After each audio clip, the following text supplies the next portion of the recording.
Some say Hollywood's biggest egos can't handle the pressure of live television. But what happens when those egos collide headfirst with Saturday Night Live's sacred rules? From legendary tantrums to career-ending outbursts, these A-list actors discovered that Studio 8H has a zero-tolerance policy for diva behavior. Which Oscar winner threw a script in a writer's face and earned themselves a lifetime ban? Let's dive into the chaos that unfolds when stardom meets sketch comedy gone wrong. Steven Seagal. Nobody holds the crown for worst SNL host quite like Steven Seagal. And trust us, that's saying something in a competition that includes actual criminals and professional troublemakers. When Seagal strutted onto Studio 8H in 1991, he wasn't just confident, he was delusional about his comedic abilities. Picture this, a stone-faced action star who genuinely believed his dramatic intensity would translate into comedy gold. Seagal approached every sketch like he was defusing a bomb, delivering lines with the emotional range of a wooden plank. But here's where it gets truly painful. He wasn't content to just bomb spectacularly. Oh no, Seagal had to make it everyone else's problem too. Cast members described working with him as a nightmare. He criticized their writing, questioned their comedic instincts, and basically treated the entire SNL team like amateur hour performers who couldn't possibly understand his artistic vision. The man who thought Under Siege was Shakespeare apparently felt qualified to lecture professional comedians about timing and delivery. The breaking point? Seagal started rewriting sketches mid-performance, going completely off script and leaving his scene partners scrambling to figure out what the hell was happening. When you're making Phil Hartman and Jan Hooks look confused and frustrated, you've officially crossed into unforgivable territory. Lorne Michaels didn't just ban Seagal, he branded him the worst host ever, a title that carries serious weight coming from someone who's witnessed 5 decades of television disasters. Seagal's complete lack of self-awareness, combined with his toxic attitude toward everyone around him, earned him a permanent spot on SNL's Never Again list. Sometimes the biggest action heroes make the smallest comedic impact. Robert Blake. Robert Blake's SNL ban story reads like a masterclass in how to destroy your television career in under 60 seconds, and it involves what might be the most disrespectful act in the show's history. Back in 1982, Blake was riding high on his Beretta fame, but his ego was apparently writing checks his attitude couldn't cash. During rehearsals, Blake was handed a script for one of his sketches. Now, normal hosts might read it, maybe suggest some changes, or at worst, politely express concerns. But Blake, this guy took one look at the material, crumpled it into a ball, and hurled it directly into writer-actor Gary Kroger's face like he was throwing a fastball. But wait, it gets worse. Blake didn't stop at the physical humiliation. He followed up his paper assault with a verbal tirade that would make a drill sergeant blush, telling Kroger exactly where he could stick that script. The exact quote? Let's just say it involves some very creative suggestions about anatomy and toilet paper that can't be repeated on family-friendly television. The entire cast and crew witnessed this meltdown, and the silence that followed was reportedly deafening. You could practically hear everyone's jaws hitting the floor. Here was a supposedly professional actor treating SNL's writers like they were beneath him, completely oblivious to the fact that these were the same people who had made careers out of making audiences laugh week after week. Lorne Michaels didn't need a committee meeting to make this decision. Blake was out before the ink on his contract was dry. The man who played a tough cop on TV proved he couldn't handle the real challenge of live comedy, and his tantrum earned him a permanent place in SNL infamy. Milton Burley. Milton Burley's 1979 SNL appearance serves as a cautionary tale about what happens when old-school showbiz collides with irreverent comedy. And spoiler alert, the collision is not pretty. Uncle Milty rolled into Studio 8H with the swagger of a man who had owned television before most of the cast was even born. But his legendary status couldn't save him from becoming a legendary disaster. Burley's approach to hosting was basically, I'm the star, you're all supporting players, which might have worked in 1950s variety television, but was comedy suicide in 2008, the punk rock atmosphere of late 70s SNL. He treated every sketch like his personal showcase, completely ignoring the collaborative spirit that made the show work. The real problem? Burl couldn't resist improving everything. He threw in unscripted bits, stepped on other performers' lines, and generally acted like he was directing a one-man show that happened to have other people on stage. Imagine trying to perform a carefully timed sketch while someone constantly jumps in with, "Hey, that reminds me of a story." It was comedy chaos, but not the fun kind. Cast members reported that Burley would literally pitch jokes with the condescending line, "Now this might be over your heads," treating professional comedians like they were amateur night at the local comedy club. The man who helped invent television comedy apparently forgot that comedy evolution didn't stop with his generation. His ego-driven performance style turned every sketch into an uncomfortable power struggle, with Burl fighting for control instead of serving the comedy. Lorne Michaels ultimately decided that talent without teamwork equals trouble, and Burl found himself permanently disinvited from the SNL party. Sometimes being a legend means knowing when to step back and let others shine. Adrien Brody. Adrien Brody's SNL controversy centers around his introduction of Sean Paul in May 2003, where he wore fake dreadlocks and attempted a Jamaican accent. But the real story behind his apparent ban is more complicated than most people realize. Fresh off his Oscar win for The Pianist, Brody was riding high on critical acclaim when he stepped onto Studio 8H. But that golden statue couldn't protect him from making one of television's most cringeworthy moments. Picture the scene. Sean Paul, a legitimate Jamaican reggae artist, is about to perform, and Brody decides the perfect way to introduce him is by throwing on fake dreads, adopting a stereotypical Jamaican accent, and basically turning cultural appreciation into cultural appropriation. "Yaman, Jamaica man, you know?" he declared, apparently believing this was peak comedy genius rather than peak cultural insensitivity. The audience's reaction was a mixture of uncomfortable silence and secondhand embarrassment. You could practically feel viewers across America collectively cringing as Brody committed fully to this ill-advised bit. Sean Paul himself looked like he wanted to disappear into the stage floor, which is saying something for a performer used to commanding attention. What makes this even more fascinating is the behind-the-scenes drama. Some reports suggest this wasn't completely unplanned and that Brody had done the same thing in dress rehearsal, which makes you wonder how nobody intervened between rehearsal and live television. Either way, the damage was done, and the incident became SNL legend. While Brody recently denied being formally banned, the fact remains that he never returned to host, and this moment became a textbook example of how good intentions can go spectacularly wrong when cultural sensitivity meets live television comedy. Charles Grodan. Charles Grodan's 1977 SNL hosting gig wasn't just unconventional, it was deliberately awkward in ways that made everyone involved question whether they were watching comedy or witnessing a genuine behind-the-scenes meltdown. Grodan's appearance became one of the most uncomfortable hours in television history, and that's including actual disasters. The genius/nightmare of Grodan's episode was its meta-theatrical approach. The show opened with cast members openly complaining about their host, calling him out for missing dress rehearsals and basically being impossible to work with. But here's the kicker. Nobody could tell if this was scripted dysfunction or actual dysfunction being broadcast live to America. Grodan spent the entire show acting like he didn't want to be there, interrupting sketches to complain about his role, questioning the premise of bits mid-performance, and generally behaving like someone who had been dragged kicking and screaming into Studio 8H. When Paul Simon performed, Grodan showed up dressed as Art Garfunkel, uninvited and unwanted, turning a musical performance into an exercise in secondhand embarrassment. The cast looked genuinely frustrated, which was either incredible acting or legitimate annoyance. Viewers couldn't figure out if they were watching innovative comedy or a professional relationship imploding in real time. The uncertainty was part of the brilliance and part of the horror.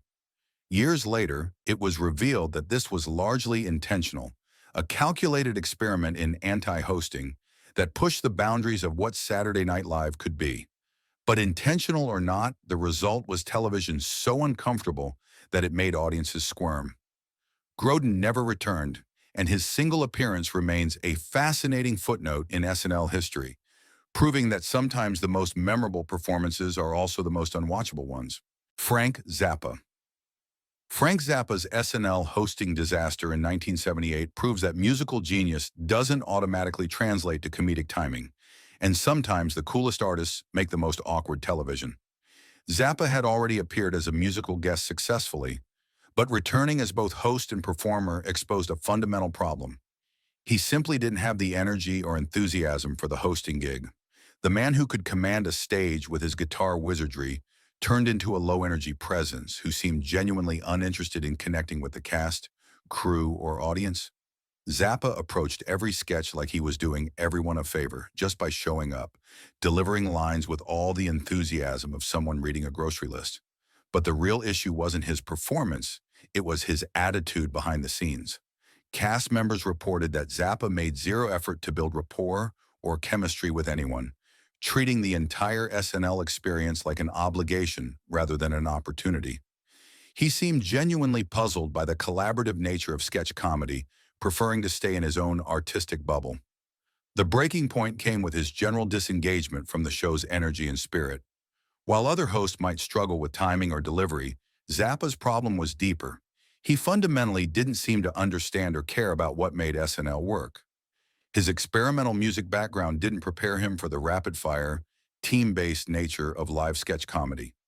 Zappa's appearance felt like watching someone going through the motions without any real investment in the outcome. The show suffered from his detached presence, and the overall vibe was just off. Lorne Michaels reportedly blacklisted him afterward, deciding that artistic credibility without comedic commitment wasn't worth the awkward television that resulted. Sometimes being too cool for the room means you don't get invited back. Martin Lawrence. Martin Lawrence's SNL band story is a masterclass in how to torpedo your television career with one spectacularly inappropriate monologue. And it involves content so shocking that parts of it were literally erased from television history. When Lawrence took the Studio 8H stage in 1994, he was at the peak of his Martin sitcom fame. But his opening monologue would become his closing argument for ever appearing on network television again. The setup seemed innocent enough. Lawrence talking about meeting women and dating experiences. Standard comedian territory, right?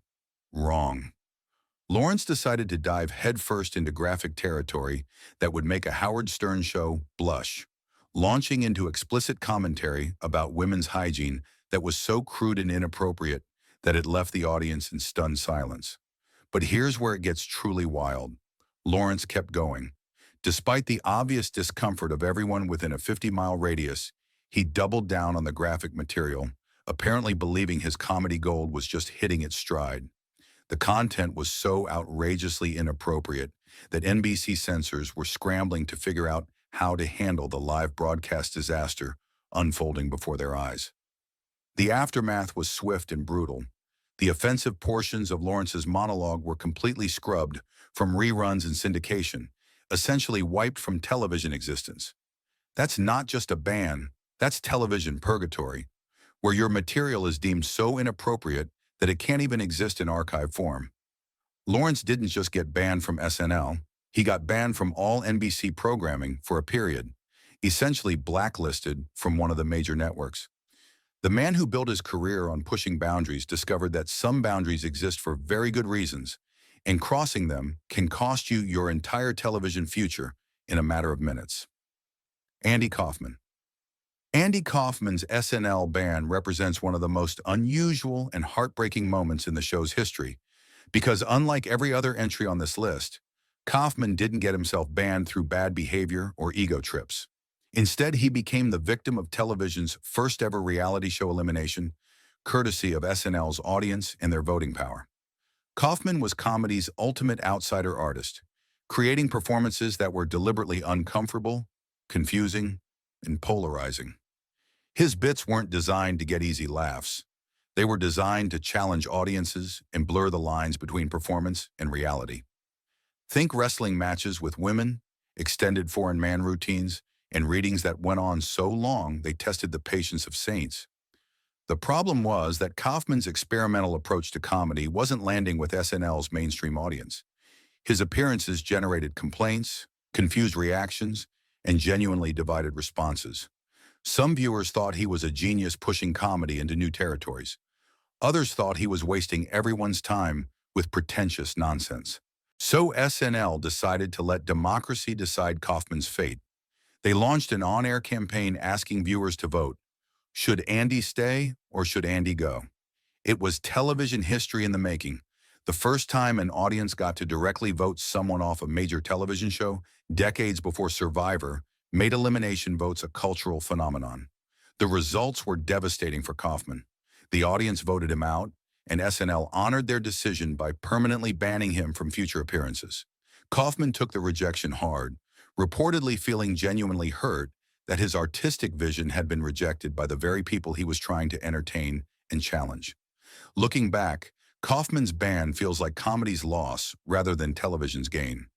Sometimes the most innovative artists are too ahead of their time for mainstream acceptance. Chevy Chase. Chevy Chase's relationship with SNL reads like a Greek tragedy.